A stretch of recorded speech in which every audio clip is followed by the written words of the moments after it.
한창 젊은 날에는 내가 한 대로 다 돌려받고 열심히 살면 그만한 보람이 없다고 생각하면서 살았던 것 같아요.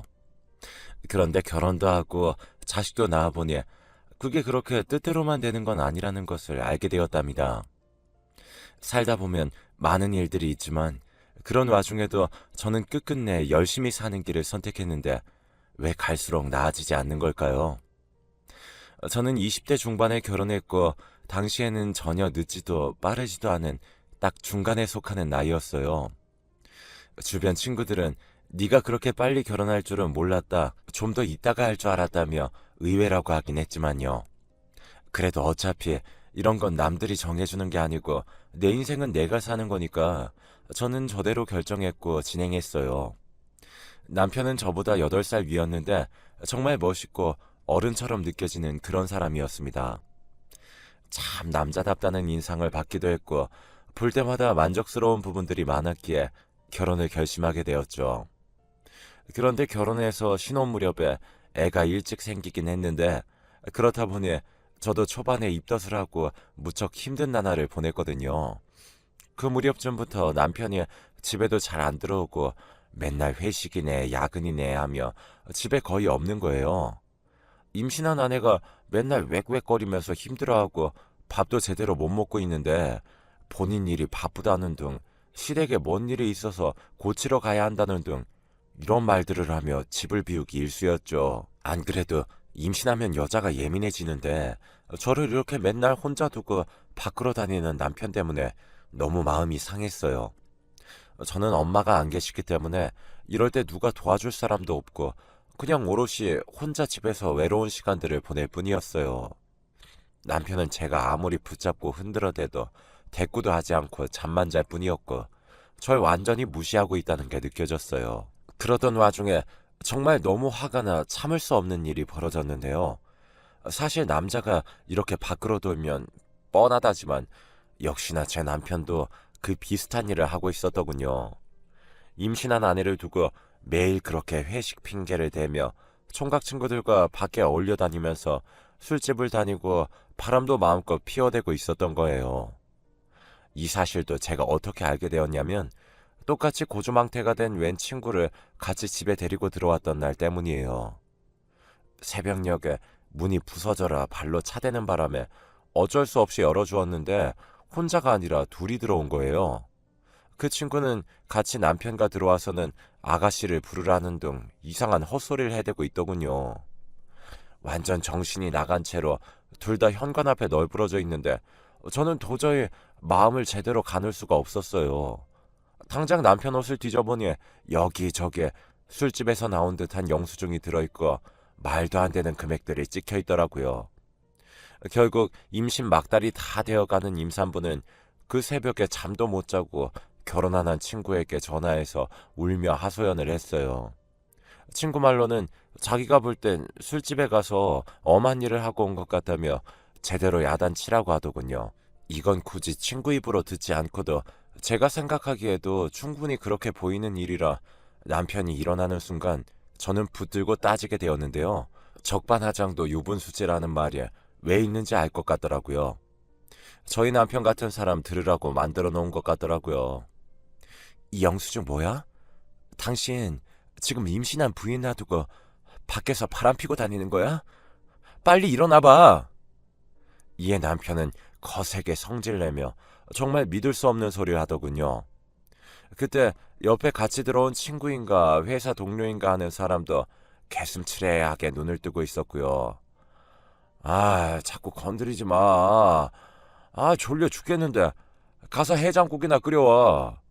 어디 여자가 남자 하는 일을 하나하나 다 참견질이야. 얻어맞기 싫으면 국이나 끓여.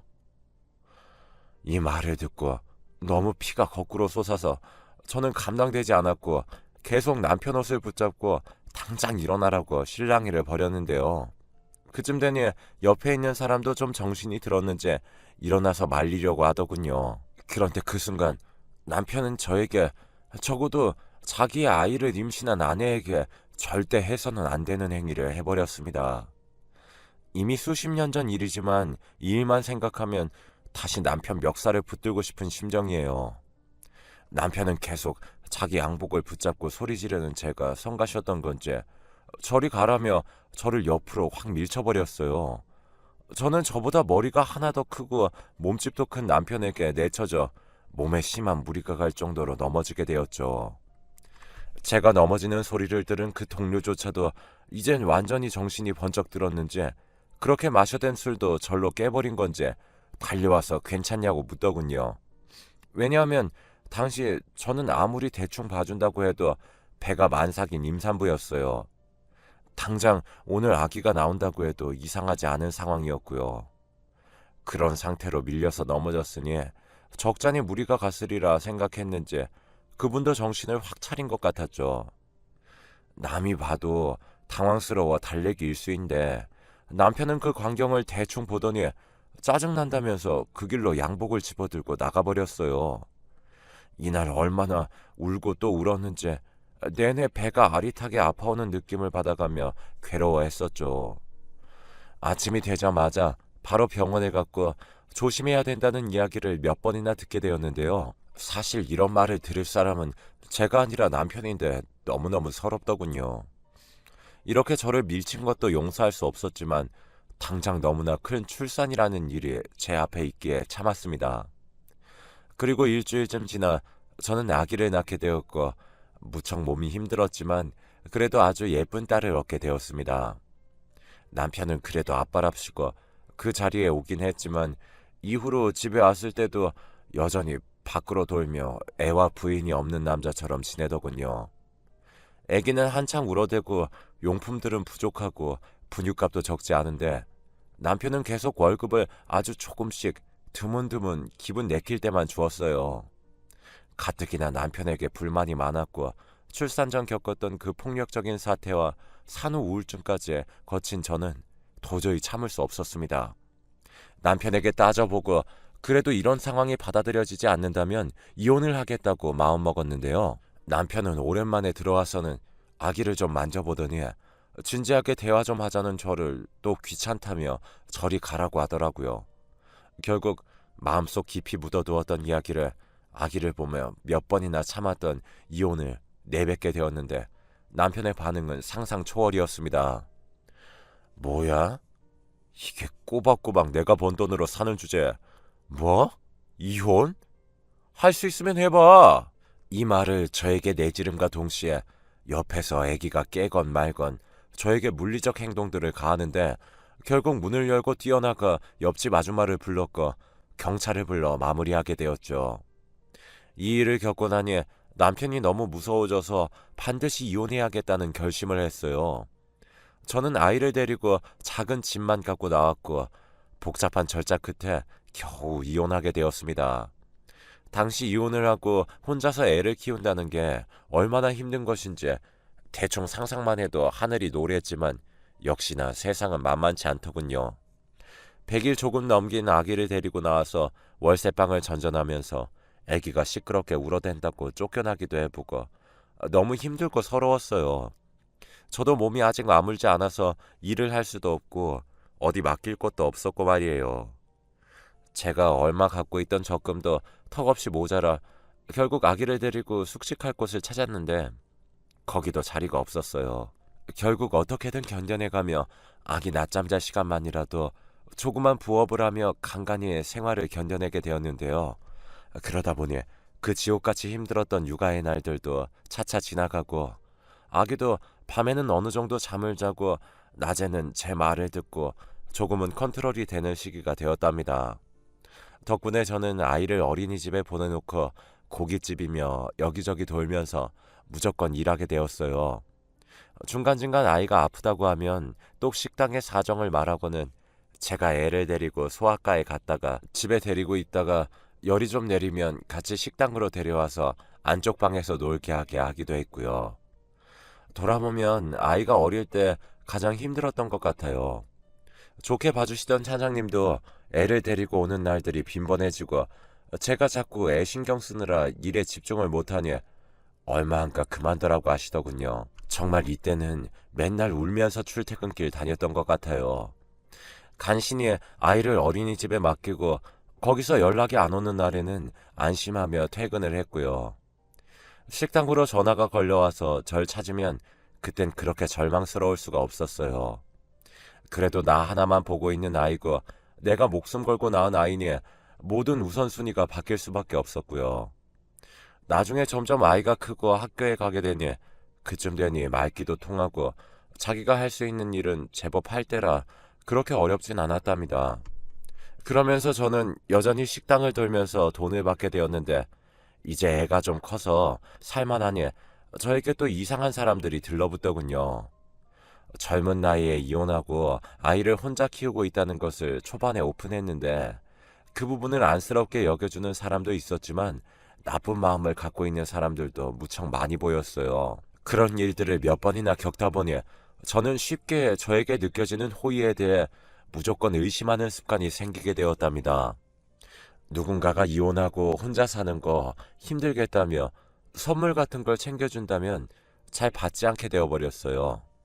한번 받았다가 아주 호되게 당한 적이 있는데 이때 아이가 아마 초등학교 3학년쯤 되었을 때일 거예요.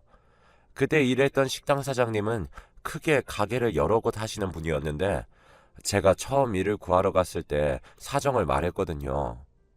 그땐 어쩜 이렇게 고생하면서 홀로 잘 키워왔냐고 대단하다 하셨지만 얼마 지나고서야 그 말도 다 가식적이었다는 걸 알게 되었어요. 매일 집에 가는 길에 음식도 챙겨주시고 우리 딸 용돈 주라며 얼마를 봉투에 따로 넣어주시기도 하고 처음엔 무척 좋은 분이라고 생각했죠. 그런데 글쎄 얼마 지나지 않아 본인의 흑심을 저에게 드러내시더군요. 저는 그날 듣고 얼마나 충격이었는지 그 길로 앞치마를 집어던지고 가게에 있던 제 조그만 짐들을 다 싸서 도망치듯 뛰어나왔습니다. 연정씨, 사는 게 참 고생스럽지? 맨날 돈 벌고 딸아이 키우고 너무 고생이 많아. 내가 좀 편하게 해주고 싶은데 자기도 한번 생각해 볼래? 난 처음 봤을 때부터 연정씨를 아주 괜찮게 생각했어. 나랑 애인 사이로 지내는 게 어때? 월급에 100만 원은 더 얹어서 줄게. 이거 내가 진짜 연정씨를 귀하고 안쓰럽게 생각해서 그러는 거야. 정말 소름 돋도록 무섭고 끔찍하고 흉측한 이야기였어요. 그건 아이가 아파서 애를 업고 식당에 다니던 때 돈이 없어서 남은 쌀을 아껴서 밥을 짓고 아이랑 나눠 먹으면서 울던 날들보다 더 끔찍한 바닥이 있을 줄 생각도 못했죠. 내 아무리 힘들다고 한들 그렇게는 못 살겠다 싶어서 뛰쳐나왔고 집으로 몇 번이나 전화가 걸려왔지만 그때마다 끊어버리고 피했어요. 이렇게 제가 고생하는 와중에도 저는 딸에게는 이런 세상의 무섭고 흉측한 부분들을 보여주기 싫었고 모든 부분으로부터 눈을 가려주고 싶었어요. 기왕 나는 세상의 매운맛과 쓴맛을 다 봐버렸지만 내가 목숨 걸고 지켜낸 우리 딸아이에게만은 이불을 덮어서 가려버리듯 조금도 모르게 해주고 싶더라고요. 그래서 이제 저는 더 딸을 열심히 공부시켰고 또 금방 식당에 취업해서 그쪽 아줌마들에게 아이들 키우는 정보나 학원 얘기 등 많은 것들을 물어가며 딸의 앞날을 위해 노력했어요. 사실 저도 한때는 한창 꿈이 많은 사람이었거든요. 그런 꿈들을 펼쳐보지도 못한 채 빠르게 결혼해서 힘든 생활을 하고 이렇게 자식만 먹여 살리고 있었지만 그래도 내 아이는 잘 되길 바랐어요. 다들 사는 환경이나 상황은 어떨지 모르겠지만 자식을 키우는 엄마라면 다들 그렇게 생각하잖아요. 나보다는 아이의 삶이 훨씬 더 행복하길 바라니까요. 그렇게 저는 여기저기 물어가며 학원 정보도 알아보고 딸 앞으로 대학교 학비용 적금도 힘들게 쪼개서 넣고 정말 갖은 고생을 다 했던 것 같아요. 딸은 중간에 사춘기가 한번 오긴 했지만 그렇게 심하게 겪진 않았고 제 엄마가 고생하는 걸 알아서 그런지 딱히 불만도 갖지 않고 열심히 공부하더라고요. 아마 돌아보면 그 아이도 불만이 없진 않았을 거예요. 넉넉지 않은 형편에 살면서 자기가 사고 싶은 책이 있고 옷이 있고 먹고 싶은 게 있다고 해도 저는 그걸 떡하니 사주지는 못했으니까 말이에요. 하지만 제가 늘 강조하던 대로 열심히 공부를 했고 독서실이며 집이며 공부가 잘 되는 환경이건 아니건 늘 끊임없이 좋은 성적을 내어왔어요. 또래 친구들이 남자친구 사귄다는 얘기를 할 때도 저는 그런 건 흘려들으라며 대학 가고서 생각하라고 했고요. 그렇게 저와 딸의 노력이 함께 합쳐져서 이윽고 서울에 있는 명문대에 입학하게 되었습니다. 그 학교는 저에게도 있어서 참 동경하는 곳이었고 멋지게만 느껴졌던 곳이었는데 그곳에 딸이 가게 된다고 하니 너무 마음이 설레더군요. 딸도 무척이나 보람있게 생각했고 저도 그간 모았던 학비 통장을 주면서 말을 했어요. 현주야, 이거 엄마가 쭉 모아놨던 거야. 좀 부족하지만 그래도 얼마간은 학비 걱정 없이 다닐 수 있을 거야. 서울 가서 작은 방 하나 구하고 공부 열심히 하고 있으면 엄마가 그 사이에 계속해서 학비 보내줄게. 정말 고생했어, 우리 딸. 한편으론 한 번도 본격적으로 떨어져 지내본 적이 없는 딸이었기에 과연 혼자 밥도 챙겨 먹고 잘 살 수 있을까 싶어 걱정되기도 했었죠. 작은 공간을 하나 얻어서 살게 되었을 때도 주인집에 잘 부탁한다며 얼마 더 챙겨드리고 수시로 전화하며 딸을 신경 썼답니다. 딸 역시 처음에는 서울에 홀로 가면서 약간 겁도 났는지 저에게 매번 전화를 걸었어요. 정말 사소한 것들 하나부터 열까지 다 말하기도 하고 저도 그런 우리 딸이 거기서 잘 버텨주기를, 매일의 일상들을 잘 살아내주기를 눈물겹게 바라고 또 바랐습니다. 그렇게 입학 후 어떤 식으로 지내고 있는지 저에게 쭉 보고를 해왔고 딸의 학비는 몇 년 정도 안정되긴 했으나 매달 서울에서 생활할 돈들도 부족할 것 같아 너무 신경 쓰이더라고요. 현재 살고 있는 집을 정리해서 딸에게 갈까 고민했다가 그것도 딱히 대책이 없고 말이에요.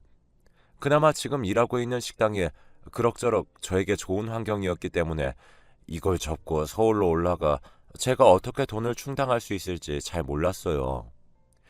일단은 매번 그런 고민만 하면서 일하는 족족 딸에게 부치고 저는 평소와 다름없이 아주 절실한 생활을 하고 있었답니다. 그러던 어느 날 허리가 너무 안 좋고 어깨에도 담이 온 듯 몸이 좀 아파서 그날은 출근을 하지 못했어요. 아무래도 매일매일 나가서 무거운 것들을 들고 반복적으로 힘쓰다 보니 무리했던 모양이에요. 그래서 집에서 쉬고 있었는데 이상하게 현관문 쪽으로 인기척이 들리는 겁니다. 옆집 사람인가 했는데 아닌 것 같기도 하고 일단 제 몸이 안 좋아서 신경 끄려고 하는데 누가 벨을 누르더군요. 웬 아기 목소리도 나고 해서 명절도 아닌데 누가 우리 집을 잘못 알고 왔나 싶어서 그냥 가만히 있었어요. 그런데 뭔가 좀 이상한 겁니다. 제가 대답을 할 때까지 기다리는 듯 했어요. 계속해서 벨을 누르기에 겨우 몸을 일으켜 그쪽으로 갔는데 딸이 반복해서 저를 부르고 있었어요. 안에 없냐면서 말이에요.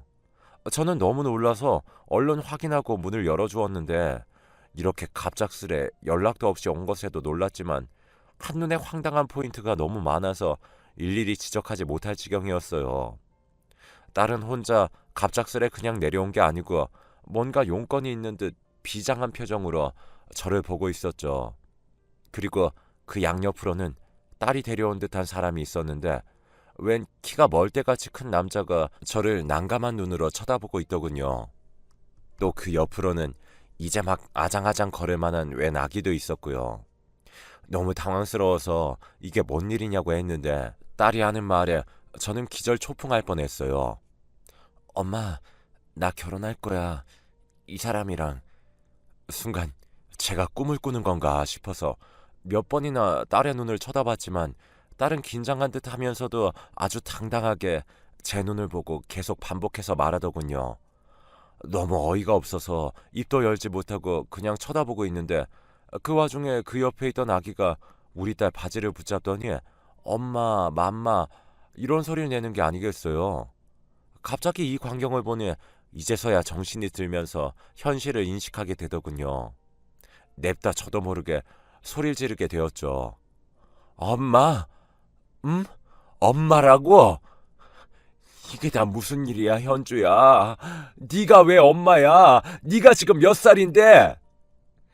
우리 딸은 고작 20살이었고 딸 옆에 있던 그 아기는 아무리 그래도 한 3살 정도는 되어 보였고 그리고 그때까지도 옆에 서 있던 남자는 자기 정체를 전혀 알리지도 입도 뻥긋하지 못한 채 서 있다가 그제서야 입을 열더군요. 저 현주 씨 어머님 처음 뵙겠습니다. 이상훈이라고 합니다. 제 얘기 좀 들어주시겠습니까? 아, 이쯤 되니 머리가 너무 어지러워서 서 있을 수도 없는데 옆집 아주머니가 나와서 왜 이렇게 시끄럽냐고 하시는 바람에 결국 셋 다 집 안으로 들였어요. 거의 반은 넋나간 상태로 얘기를 들어보니 정말 가관도 이런 가관이 없더라고요. 앞서 제 얘기 쭉 들어보셨으니 아시겠지만 제가 어떤 마음으로 딸만 바라보며 힘들게 살아왔는지 알 수 있으실 텐데요. 그런 저에게 딸은 정말 발등을 찍어도 보통 세게 내려 찍은 게 아니었어요. 일단 불행 중 다행인 건 아무리 생각해도 시기상으로 맞지 않기도 하지만 그 아기는 딸의 아이가 아니었어요. 하지만 이게 문제가 아닌 게 딸은 그 아기의 엄마가 되기로 마음을 먹었다는 것이에요.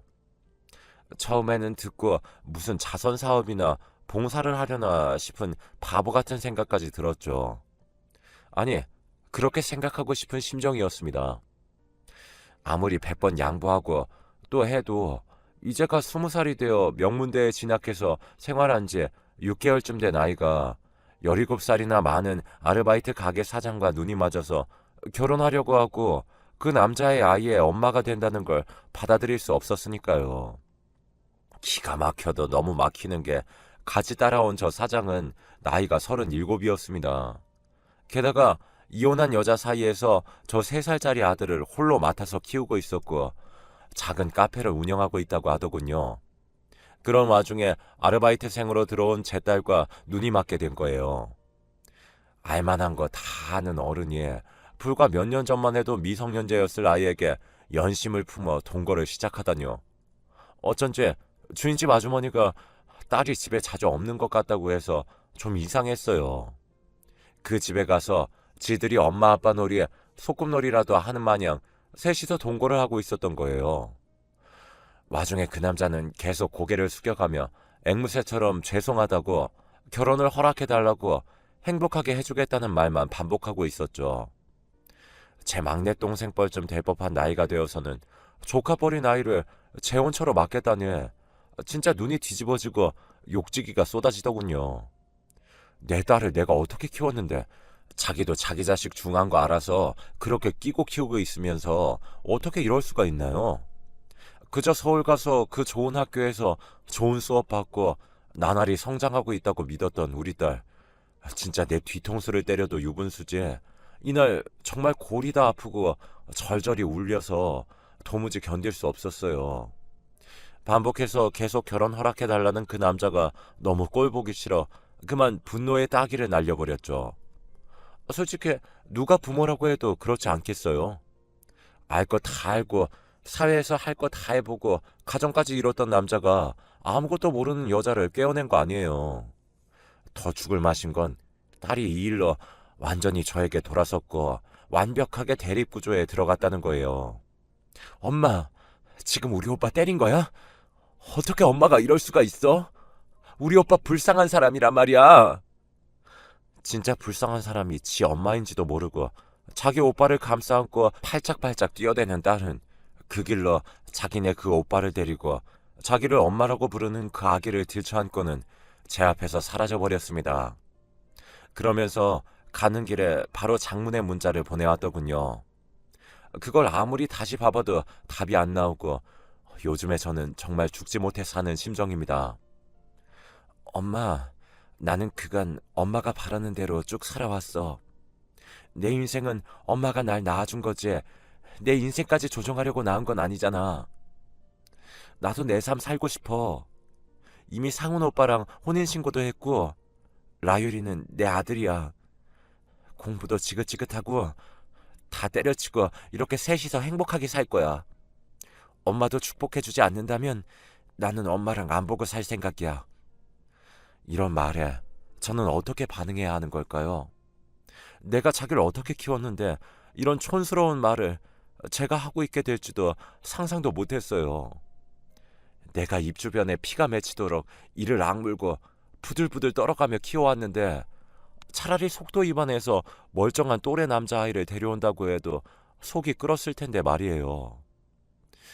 이제 막 고등학교 졸업해서 성인이 된 지 얼마 안 된 애가 남이 낳은 자식을 키우며 지보다 나이도 삼천벌로 많은 남자와 결혼해서 평생을 시중 들고 살겠다며 와중에 모르는 번호로 문자가 왔길래 봤더니 그 남자놈이 연락을 해서는 자꾸 허락해달라, 조만간 또 찾아뵙겠다며 잘도 어머님 소리를 하고 있더라고요. 진짜 뒤통수에서 뭔가 줄이 툭 끊기는 듯한 아주 역겨운 감정이 밀려와서 견딜 수가 없을 지경이에요. 너무 속이 끓고 답이 안 나와서 며칠 출근도 못하고 알아 누워 있어요. 내 마음 같아선 당장 딸을 빼내오고 싶지만 딸의 생각이 너무 강한지라 그럴 수도 없고, 그렇다고 딸이 저 모양으로 살고 있는 것을 곧 죽어도 응원은 못 해주겠는데 말이에요. 제가 쓰러지고 그냥 다 끝이 나봐야 딸이 정신을 차려줄까요? 요즘 뭘 생각해도 의욕이 없고 가슴이 멍든 것처럼 아파옵니다. 그간 내가 무엇을 위해서 살아온 건지 딱히